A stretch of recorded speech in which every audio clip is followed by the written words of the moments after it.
یہاں پہ بھی آ رہا ہے کہ اے نبی علیہ السلام آپ نے اس حوالے سے کوئی اپنے دل میں تنگی محسوس نہیں کرنی کہ جو یہ آپ کو باتیں سننے کو ملتی ہیں کہ اس پہ آسمان سے خزانہ کیوں نہیں نازل ہوا, کوئی فرشتہ اس کے ساتھ نازل کیوں نہیں ہوا. انما انت نذیر, تم تو نہیں ہو مگر صرف ڈر سنانے والے آخرت کا. واللہ علی کل شیء وکیل, اور اللہ تعالیٰ ہی ہر چیز کے اوپر نگہبان ہے. دیکھیں ابھی میرے دماغ میں ایک چیز اللہ تعالیٰ نے ڈالی ہے جو اس سے پہلے میری کبھی اس طرف توجہ نہیں گئی ان آیات کو پڑھتے ہوئے, کہ رسول اللہ کو یہ کہا جا رہا ہے صلی اللہ علیہ وآلہ وسلم کہ کافر جو آپ سے معجزات ڈیمانڈ کر رہے ہیں جو آپ کے اختیار میں بھی نہیں ہیں, اگر آپ یہ پورے نہیں کر سک رہے تو آپ نے دین کا کام نہیں چھوڑنا. یہ معجزات تو اللہ کے قبضے اختیار میں ہے, اس کی وجہ سے آپ نے دین کا کام نہیں چھوڑنا, اور نہ اپنے سینے کو اس کی وجہ سے تنگ کرنا ہے کہ میں کافروں کی ڈیمانڈ نہیں پوری کر سک رہا. حیران کن بات ہے کہ مسلمان یہی ڈیمانڈیں کرتے ہیں آپ لوگوں سے. اے جی تہاڈے کوئی ولی کیوں نہیں ہویا جی, کچھ کر کے دسے. ہویا تو تہاڈے بھی کوئی نہیں, جڑے ہوئے سن وہ مارتے نے. جھوٹی گلاں, کوئی کرتب کر کے دکھاؤ, کوئی کرامت کر کے دکھاؤ. یہاں نبی کا یہ سٹیٹس ہے کہ نبی کو کہا جا رہا ہے آپ نے تنگی کا شکار نہیں ہونا کہ یہ جو کافر آپ سے کہتے ہیں کچھ کر کے دکھاؤ, اور تسی کر کے کچھ دکھا ہی نہیں سکتے پہ, جب تک اللہ نہیں چاہے گا. تو یہ کچھ تو نہیں ہوا, آسمان سے کوئی خزانہ نازل تو نہیں ہوا حضور کے لیے, نہ کوئی ایسا فرشتہ نازل ہوا جو کافر دیکھ کے تو کلمہ پڑھ لیتے. تو کافروں کے ڈیمانڈ کیے ہوئے ان کی نظر میں جو کرتب ہے, جن کرتبوں کے بغیر وہ کسی کو پیغمبر ماننے کے لیے تیار نہیں ہے, حالانکہ معجزات اللہ کی مرضی سے آتے ہیں, کسی کے ڈیمانڈ کے اوپر کوئی نبی نے کوئی کام نہیں کرنا ہوتا. تو یہاں یہ کہنا کہ جی ہم کسی بزرگ کی بزرگی کو, کسی دین کے دائی کی کریڈیبلٹی کو چیک ہم اس طرح کریں گے کہ کچھ کر کے دکھائے ہو, تو کتنی غلط ڈیمانڈ ہے. اللہ تعالیٰ اس کے جواب میں کیا کہہ رہا ہے کہ آپ کا کام صرف تبلیغ کرنا ہے بس. سرکار اگر پیغمبر کا یہ سٹیٹس ہے تو بابت شاہی کوئی نہیں, لہٰذا یہ بابوں کو منوانے کی خاطر جھوٹے قصہ کہانیاں بیان کرنا اور اس کو یہ اس حوالے سے پریزنٹ کرنا کہ یہ ان کے بزرگی کی دلیل ہے, تو نبی علیہ السلام کی بزرگی کی دلیل پھر کیا ہوئی؟ اللہ تعالیٰ کہہ رہا ہے آپ نے دعوت کا کام کرنا ہے. تو لوگ ان چکروں میں پڑے رہتے ہیں. اچھا پرانے بابے تو پھر بھی اپنی دو نمبری قائم رکھ لیتے تھے, واقعات سنا سنا کر ان کے مریدین.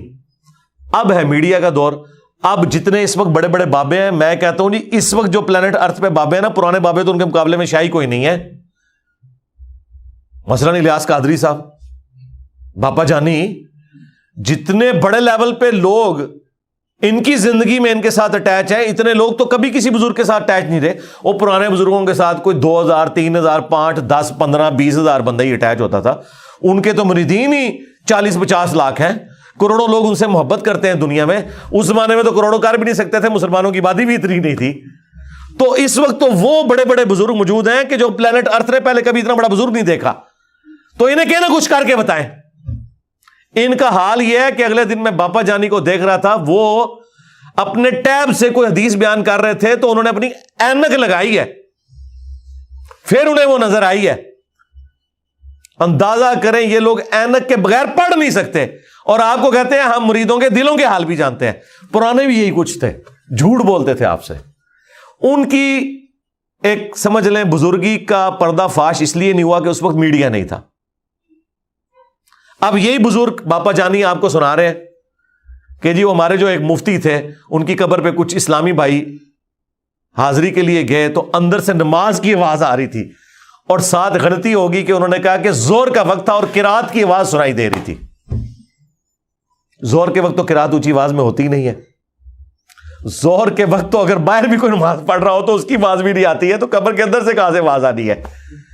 مطلب مغرب کر لیتے تو شاید کوئی یہ جھوٹی کرامت کو کسی درجے میں چلی جاتی. ویسے تو اس کی بھی کوئی ویڈیو ریکارڈ نہیں ہے, لیکن کتنا بڑا جھوٹ پکڑا گیا ہے کہ یعنی یہ ٹیکنیکل پرابلم آ گیا نا وہ بیان کرنے کے اندر, کہ زور کا وقت تھا اور قرات کی آواز سنائی دے رہی تھی. وہ کیڑی قرات اونچی آواز ہی چو رہی تھی. اور یہ بات یاد رکھیے گا, یہ ایگریڈ اپون مسئلہ ہے کہ اگر کوئی ظہر اور عصر کی نماز اونچی آواز میں پڑھے گا نا تو اس پہ سجدہ صاحب واجب ہو جائے گا اگر بھول کے پڑھی ہے، اور اگر اس نے جان بوجھ کے پڑھی تو نماز ہوگی نہیں، مکروہ تحریمی واجب الادا ہے۔ یہ فقہ حنفی کا بھی مسئلہ ہے۔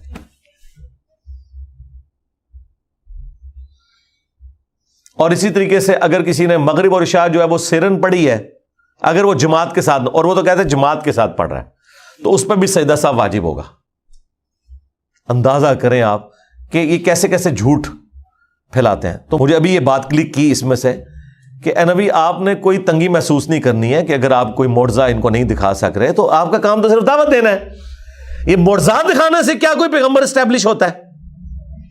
اگر یہ پیغمبروں کا یہ اسٹیٹس ہے کہ انہوں نے صرف بات کرنی ہے، بات پہنچانی ہے، تو باب شاہی کوئی نہیں۔ تو اگلے زمانوں میں اور پیغمبر صلی اللہ علیہ وآلہ وسلم کے مبارک دور کے اندر بھی صحابہ کرام نے جو آپ کو ماننا ہے، آپ کے کریکٹر کی وجہ سے مانا ہے، نہ کہ یہ کہ آپ علیہ السلام نے کوئی منہ مانگے معجزات انہیں کر کے دکھائے ہیں۔ معجزات جو ہوئے وہ اپنی جگہ ہے، ان کا انکار ممکن نہیں ہے، لیکن ان کے بغیر بھی نبی علیہ السلام کے کریکٹر کی وجہ سے لوگوں نے اسلام قبول کیا۔ 3 سال تک تو آپ خفیہ دعوت دیتے رہے، جب دعوت ہی خفیہ تھی تو اس میں تو معجزات ہے ہی کوئی نہیں تھے، اس میں کتنے لوگ مسلمان ہوئے؟ اور پھر جب اعلانیہ دعوت ہوئی ہے تو سامنے سے چیلنج کیا گیا، ہاں جی کر کے بخا، کر کے بخا۔ جب وہ یہ کہتے تھے تو قرآن نازل ہوا کہ اللہ کی مرضی ہے کہ ایسا نہیں ہوگا، قرآن نبی کا معجزہ ہے۔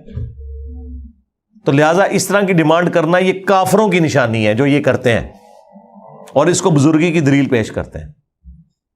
اور جب میں نے یہ بات کی نا تو مفتی منیب الرحمان صاحب نے جو میرے خلاف مضمون لکھے نا دنیا اخبار میں، جس سے میں نے ریبٹل کیا تھا، رپلائی ٹو مفتی منیب الرحمان آن کرامات، تو انہوں نے میرے اوپر یہ فٹ کیا ہے کہ یہ جو کہتا ہے نا کہ آپ کے بزرگ یہ کر سکتے تھے تو ان کیوں نہیں کر کے دکھاندے؟ تو کر کے دکھاؤ۔ انہوں نے کہا کافر بھی یہی نبیوں سے کہتے تھے کہ کر کے دکھاؤ، تو نبی جواب میں کہتے تھے کہ اللہ کے اختیار میں ہم نہیں کر سکتے۔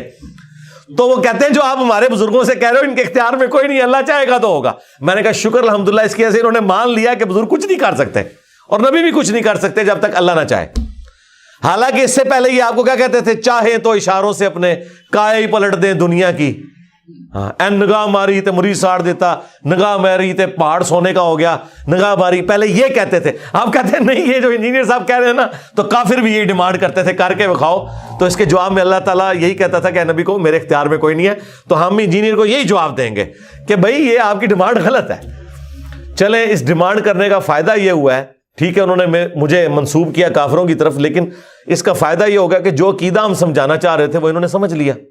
یہی تو ہم بھی کہہ رہے ہیں، جو یہ کہہ رہے ہیں یہی ہمارا عقیدہ ہے، کشف کے بارے میں اور کرامات کے بارے میں، معجزات کے بارے میں، جو بھی انہوں نے مختلف نام دیے ہوئے چیزوں کو۔